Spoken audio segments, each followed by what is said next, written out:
Hello, and welcome to a Warcraft III casting commentary type thing. It's pretty exciting. This is an Undead versus human match. It was played for the High Nice Cup recently, I believe. That's likely.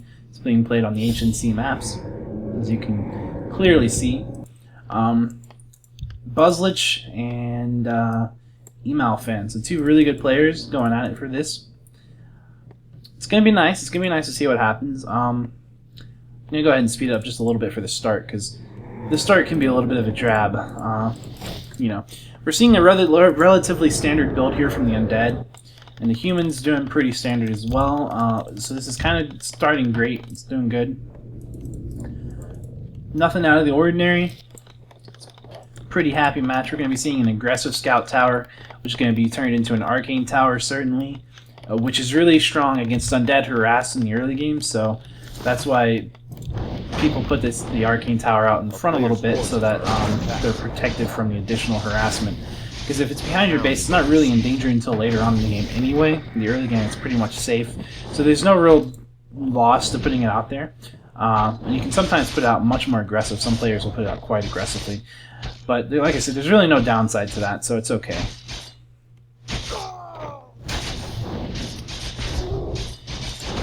Yeah, the Death Knight, well, he got to steal on that with a coil, which is good. The Death Knight is only about half mana, which isn't too bad, and he hasn't really lost much life, if any. I don't think he's lost any.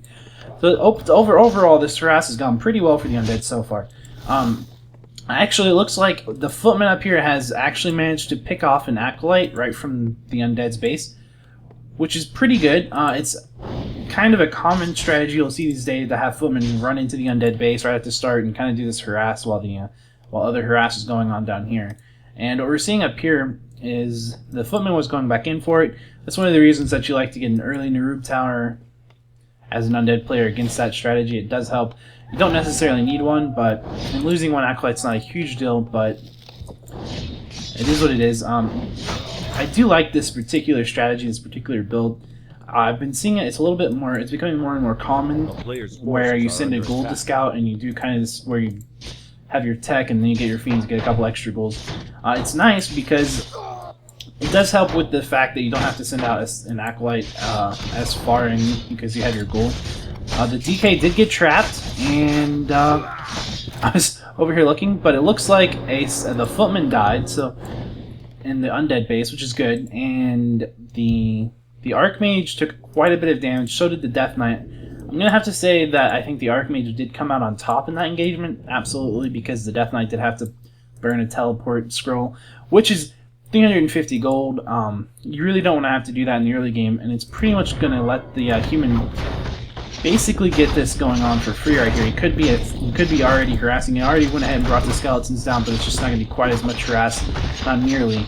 And so basically the human's going to get this expo up, and I don't think there's really much anything at all that the Undead can do about that. Although generally, I don't think this strategy really aims to stop the human from expoing. It looks like he might have picked up a pair of boots of speed from a shop. I don't know. I didn't see. He might have picked it up from a creep or something. But either way, that's a really good item to have. He's gonna be able to pass that to his Lich as soon as it comes out, because the Lich is kind of slow. So that'll be good. That is an extremely good item for the Archmage. The Potion of Invulnerability. It is a 15-second invulnerability when used. Very, very good, because this is a matchup where very often it comes down into just basically who can nuke the other's heroes better and faster. A lot of this matchup is hero levels. It's not the only thing. Economy does play a big factor, and army plays a big factor. But if your heroes are behind in levels, even if you have an economy advantage or an army advantage, you're usually not in a good spot. Because if your heroes are dying very quickly into fights, then it doesn't really matter if you have a lot more units, because both of the tri-heroes that we're going to be able to see, pretty much any combination that either one of these races will pull off, is going to be a very, very strong and very competent tri-hero. And it's going to be able to take on an army by itself if there's no hero supporting it. Ooh, and we're going to be seeing a Panda second. That's really a good, very nice, solid choice, I would say, on this map. There's a lot of creeping that you can do. It's very easy, and there's a lot of Footmen in play. And so I think it's going to be quite an effective hero to have out in play at the early game. And if you can get that to level 3 pretty quickly, then he's going to be in pretty good shape.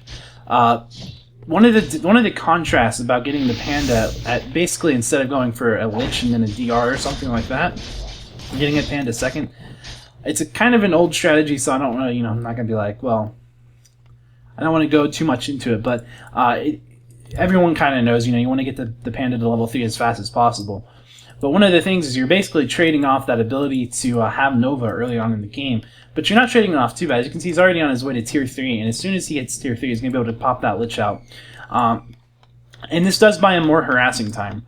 And so, as you can see, we're just kind of harassing here. And one of the things about what's going on right here is the Undead is trying to prevent the human from being able to run into his base and cancel his slaughterhouses, harass his acolytes, and do these things. With a Lich, he wouldn't be able to do that because the Lich wouldn't be out yet. So that's one of the great things about having the Panda.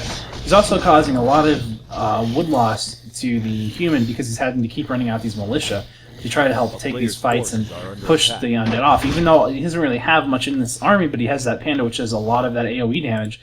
The human's not terribly concerned about it because obviously he's going to be able to buy a human scroll which is going to heal all those footmen right up. But again, this isn't really about doing damage for the Undead. It's really more about just keeping the human away. If he can get into a position, because he can, turn into a position where, you know, he costs a lot of, he kills a lot of footmen, gets a lot of XP. Anytime you can get XP in this matchup, it's really good. A lot of this matchup, like I said, is based off hero level, so XP grab-ups, very, very important. Although, you know, he did spend 200 gold because he canceled the first healing scroll with the Panda. It's not too bad because the human is at an economy advantage here. And we're going to see this coming in with the Zeppelin harass. As you can see, like I said, one of the things the human wants to do is come in here and harass, and that's really one of his big goals. And, you know, either the acolytes or the slaughterhouses when they're being built, or, you know, the ghouls, ziggurats, whatever he can, he just wants to come in, he wants to harass. And it's sort of an idea of a containment, basically. Because as a human player, if you have your expo up and the Undead doesn't have an expo, basically the options for the Undead is to, one, try to outpower you before your economy really kicks in, or two, to go ahead and put up an expo themselves. Sometimes when you see a Panda second, and what you're usually going to see with the Panda second is you're actually going to see them wanting to power creep and out creep you, and to really gain a hero, an aggressive hero level advantage, which I think is probably what we're going to see here because he's already been creeping a little bit. Also, the tech advantage, of course, is pretty big concern as well. I don't want to browse, you know, glaze over anything because there's a lot that goes into it. But the idea is that by harassing the Undead really is the human's best move when he has that expo up and it's secured. So that's really important. And we're going to see an acolyte picked off. We're going to see that Zeppelin. It's basically, this is really good for the Undead that the Zeppelin was webbed immediately. Because you only see a couple of footmen out. I think actually only one which just gets picked off, instead of seeing, you know, all 6 of them out, including that second water elemental. And in fact, we just see this. We might actually have a TP getting forced here, which would be really, really good. And since we have that Lich out and the Pandas right there, we might actually see some more footmen or 2 die from some nukes. So let's see. Do we see it? Yes, we do. We see 1 footman go down, and we see a TP. So that was actually pretty good for the Undead. He did lose, I believe, only 1 acolyte. I don't think he lost any ghouls. That was really good. Because the human did have to pay. He had to pay the TP. He lost a footman. He lost the Zeppelin. Actually, he lost 2 footmen, I believe, and he lost the Zeppelin. So that's a lot. And he also lost a lot of time. So that was a really good play by the Undead, having that fiend in there with web. I didn't see when he researched web, but I think he probably had it either right after he got that first fiend, or maybe he was even researching it before he even got the first fiend. I don't know. But either way, it was a really good play. And on a map where there are Zeppelins, you can pretty much expect that that's what the human's going to do. He's probably going to be coming in and harassing you via Zeppelin, so it's definitely a worthwhile research almost always on these kind of maps. On this map on, say, Terranistan, pretty much any map where you're going to be able to see these Goblin Labs. So it's really good. And also one of the things to note is that you want to be able to have your fiend get back here, which is something that the Undead did, which was quite nice. He was able to get back there and to go ahead and fiend that web to Zeppelin. And one of the other cool things about when you're webbed in a Zeppelin, you can unload your units. I didn't actually say that, but that's basically what was going on. That's why all those units were trapped in there. And so one of the things you can also do, if you have a couple of fiends and you're pretty fast, I don't know how fast, if the human plays it right, they can probably get out, but I've been able to keep lots of units trapped in a Zeppelin for a long time, just webbing them in the middle, like in the middle of a fight. So that's something you can do. So Zeppelins are pretty risky, and then when you have Fiends and Web on play, just for that reason, but they're also incredibly useful, because if that Fiend wasn't there, or if it didn't have Web, then that would have been a really amazing harass, and it would have put the human way ahead of the Undead. So there's that. We do see that the human is about to be tier 3. He's got, let's see, Mountain King, which is taking lots of XP. He's trying to creep pretty aggressively now. He knows he can't really go into the Undead base right now because it's a tier 3 base. There's not really a lot to do. The important buildings are up. The best you could hope for is to run in and attack and kill some acolytes, but with the slow and the fact that the Undead's base is built pretty well, they just run away. It's not really worth his time.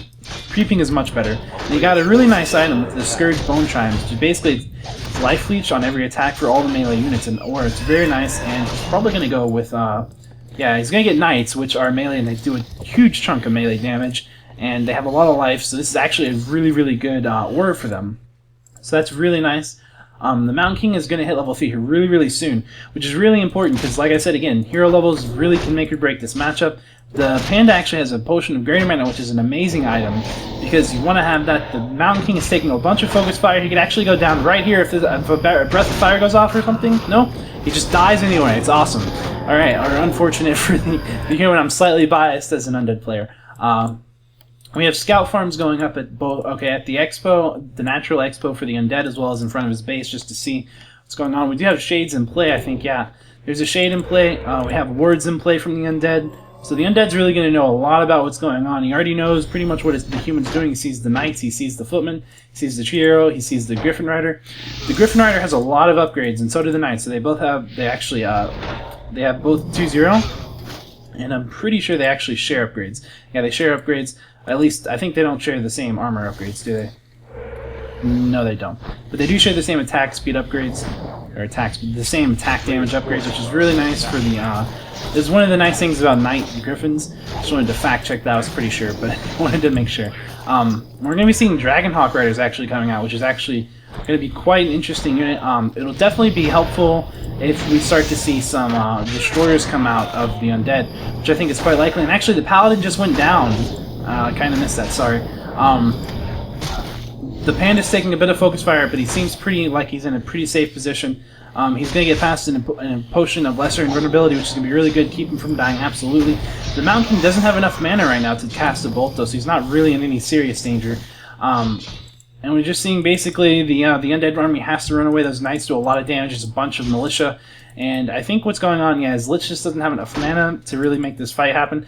That Panda might actually have to invul now, though, because the Mountain King does have boots of speed, which is pretty fast, and Knights are quite intensely fast, and it looks like the Panda is just not getting the Unholy Aura any longer because the DK ran ahead of him. The Mountain King is taking a whole bunch of Focus Fire, but he has an Invul Pot and a Healing Scroll. He's going to be just fine, I think. Not really too much of an issue. Maybe if enough nukes hit him at the same time. The Panda actually fell down, or died. Yeah, the Panda died. I didn't see. I guess probably got bashed or something. The bunch of peasants are running back. They're probably all going to die because the human's going down. He can't really do much to save him right now. That Lich does have a Nova, which he just used on the peasants. So that will let I would say that's going to let the human be a little bit more ballsy now. Not all of the peasants died. Two of them got away with low HP. The Death Knight is running low on HP, but he has enough mana for a coil, so that could be a nuke coming in. We do have Frenzy Ghouls, I believe. We have Frenzy Ghouls on play. They're actually going to do a lot of damage. Frenzy Ghouls are a really, really good unit against this combination that the human has, just because they, if you can micro them right. But it's basically, they do a lot of damage, they do normal damage, and if you click here, you'll see that they don't take less damage from normal, they don't take extra damage from normal. But they're really useful because Frenzy Ghouls are just awesome. I don't actually know why they're so good, but they're awesome, and I love them. I just like Frenzy Ghouls. That might be completely, I don't know, biased. But anyway, they might do pretty much... I know they do extra against Spellbreakers. I haven't played this game in so long properly at linear. I've kind of forgotten everything. The Mountain King goes down. Good play with the Lich Nova. We're going to see another Fiend drop right here. However, the Undead is pretty much dominating this fight. If the Paladin goes down, the Death Knight is very low. He's running away. He's going to get away, no problem. The Paladin's dead. Another Frenzy Ghoul is going to die, but it looks like 2 Dragonhawk Riders are going to go down right here. Yep, that's one of them. That's the second one, and the other Ghoul dies. So the Archmage is picking up experience where he can. He's behind in levels, so he's just trying to, you know, catch up as much as he can. The human is still on 2 bases this whole game. We have a very low HP Knight right here. It's probably going to get healed up at some point with a staff, which basically the staff from the human, when you use it, it takes the unit to the nearest main, gives it magic protection, which can be dispelled, and while it's under the effect of the magic protection, it can actually move, and it has insane healing rates. So we'll probably see that happen. I'm kind of yeah. So basically, what's going on there? Even though the undead, the human has 2 bases, I would actually probably go ahead and peg the undead as the advantage for the player, because he has level 4 on his Death Knight, almost level 5, level 4 on his Lich, level 3 on his Panda, versus I believe level 4 on his Archmage, level 3 on his Mountain King, and level 1 on the Paladin. Yeah, so that's pretty good. That's what we're seeing happen here over the Knights getting healed up with the staff, and the Archmage finally has his staff. It took him a while to get it. I think it was on his Paladin originally. I'm not sure what exactly happened there.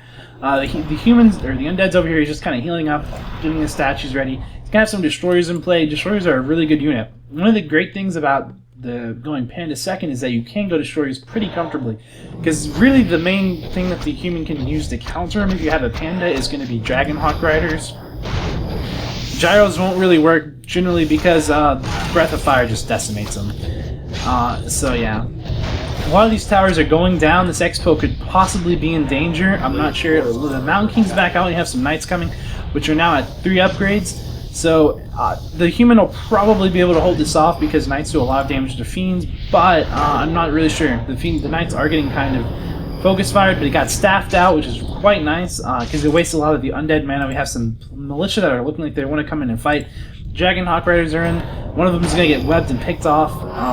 I would say the human's in some serious crap right here because I don't see how he's going to really be able to hold this. He's got 4,325 wood. Holy crap. That is a lot of wood. I see he has a shredder, yeah. So he can definitely use all of these militia, just no problem at all, because he doesn't really need them for wood, and probably he wants to get rid of them in all honesty. I wouldn't be surprised if he does, just because they take up food, which is he's in income right now, high upkeep, and he really needs gold. They're not a bad unit, but you know, between the Nova and the Breath of Fire, they're really not all that helpful. They're just kind of fodder. So, but he's got to use them to try to hold this off. If he can hold this off, if he can just get the high-level heroes, I think he could stand the chance. But it doesn't look like it's going to happen. Even though the DK is actually quite low on life, and he could die, but a potion of lesser invulnerability is past him. The Panda goes down. We see a unit getting staffed out. Lots of action going on right here. The DK levels up, and he's kind of running in the back. One of the Fiends is in the front, taking a lot of damage. He's running into some Knights. I think he's going to get killed. He's dropped. One of the Knights goes down. We're seeing another Fiend getting owned right there. Another Knight might drop.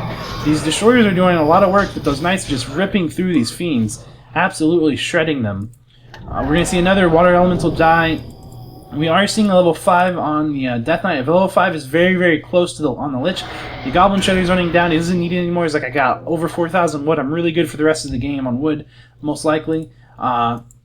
He's definitely not going to just give him away free Peasant XP, which is 24, 25 XP to kill. I think it's 25, but he does he doesn't want to use them to fight. He's picking off I think he picked off a Knight with his Destroyers right there. Maybe he picked off the Arcane Tower. He picked off something. Looks like he's trying to pick off a Dragonite Hawk Rider right here. Almost did. It got staffed at 33 life. Quite good. Going Destroyer, Dragonhawk Riders is pretty good against pure Destroyers because they will win if the Destroyers don't have mana very easily.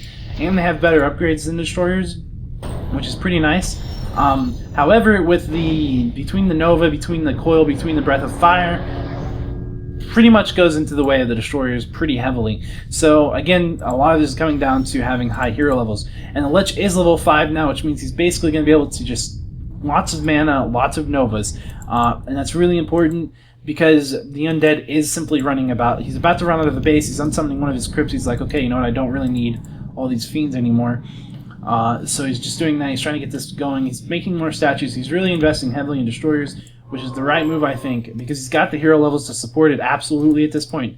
His goal should be pretty much just to keep keep the human army down and the human army countdown, because you never really ever want to fight a 100 food human army as an undead. It's just a lot of damage, and they have a stun, and you don't really have that stun, so you definitely don't want to fight that if you can help it. So constant little engagements, constantly picking off units, definitely in favor for the undead. And plus, even though it's more cost efficient for the human, probably, but with the hero levels the way they are, it's definitely going to be more cost efficient for the undead. So the undead is going to be able to come over here and expand at this basically as soon as this runs out, no problem. He's definitely able to have map control right now.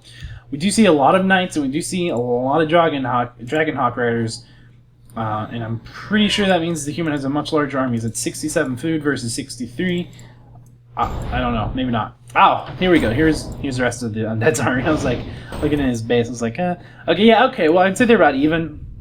Definitely in that case, even though the human does have slightly better upgrades, I don't think it's going to matter because of the hero levels just being so different.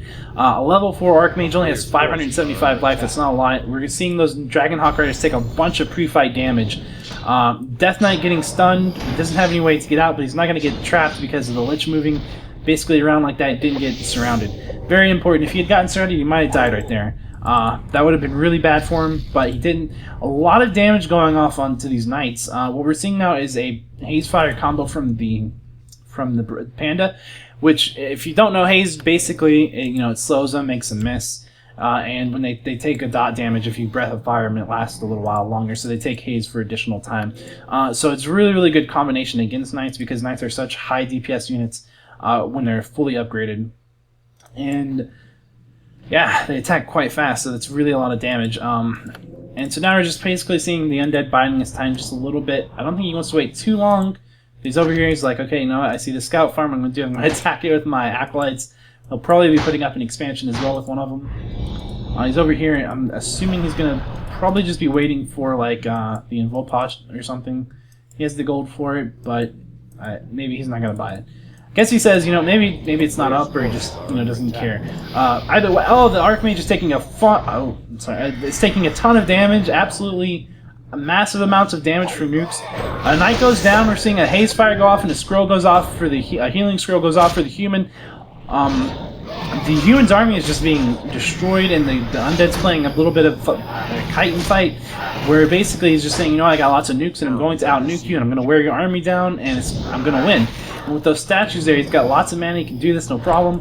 The destroyers are just wreaking havoc. They do extra damage to the Knights, which is really nice. I don't think they do extra damage to this, yeah? They do extra damage to Dragonhawk Riders, but, yeah, I don't know what I said. Yeah, I mean, they do more damage, I'm sure, to Dragonhawk Riders than Knights, then, because... Well, actually, I don't know. Maybe... Players' forces are under attack. Actually, I think they might do more to the Knights, because I think they only do maybe 150% extra to the Dragonhawks, and then, like... I don't know. I don't remember the numbers. It's been too long. Sorry. Yeah, okay, so we're seeing the Destroyers. They're harassing the Peasant line, doing some... They just killed all of the Expos. So, basically, the human has absolutely no gold income right now. He's... He's out-leveled, and the map is not looking too good, even though the Undead doesn't have an expansion going up just yet. But it looks pretty much in favor of the Undead right now. It looks pretty heavily in favor of the Undead. The Archmage is going to go down from a buff and a coil. Amazing. The GG is called. That's good game. That was it. Great game. Absolutely. Amazing game. Well played by BuzzLich. The human did pretty well. It's a good game overall. Lots of intense fighting. So yeah, GG.